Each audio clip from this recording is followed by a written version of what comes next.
అందరికీ నమస్కారం. నేను మీ డాక్టర్ పవన్ కుమార్. ఈ మధ్యకాలంలో ఒక పేషెంట్ అడిగిన ప్రశ్న, ఈ మధ్యకాలంలో అతను ఒక స్కాన్ తీసుకున్నప్పుడు కిడ్నీలో చిన్న రాళ్ళు ఉన్నాయి.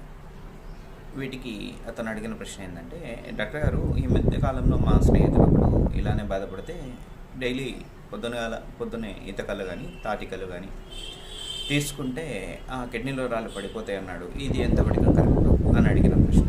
ఇది కరెక్ట్ కాదు. ఇక్కడ జరిగేది ఏంటంటే, ఎప్పుడైతే మనం ఎక్కువగా వాటర్ కానీ కళ్ళు కానీ ఆల్కహాల్ తీసుకున్నప్పుడు కానీ ఎక్కువ యూరిన్ అనేది అవుట్పుట్ అవుతూ ఉంటుంది. అది తద్వారా యూరిన్ అవుట్పుట్ అయినప్పుడు ఎప్పుడైతే నాన్ ఆబ్స్ట్రక్టివ్ అంటే ఇరుక్కోకుండా ఉన్న చిన్న చిన్న రాళ్ళు అయితే యూరిన్ అవుట్పుట్లో వెళ్ళిపోతూ ఉంటాయి అన్నమాట. అలా కాకుండా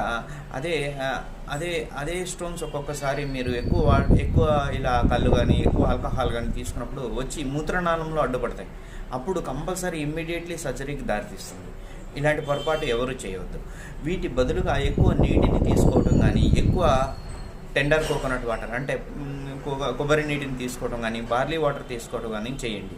ఇవి కాకుండా ఆయుర్వేదంలో పునర్నవ, గోక్షూర, పాషాణభేది లాంటి మంచి ఔషధాలు ఉన్నాయి. వీటిని తీసుకోవడం ద్వారా తప్పక మీకు కిడ్నీలో ఉండే ప్రాబ్లమ్స్, చిన్న రాళ్ళు అనేవి బయటకు వచ్చేస్తాయి.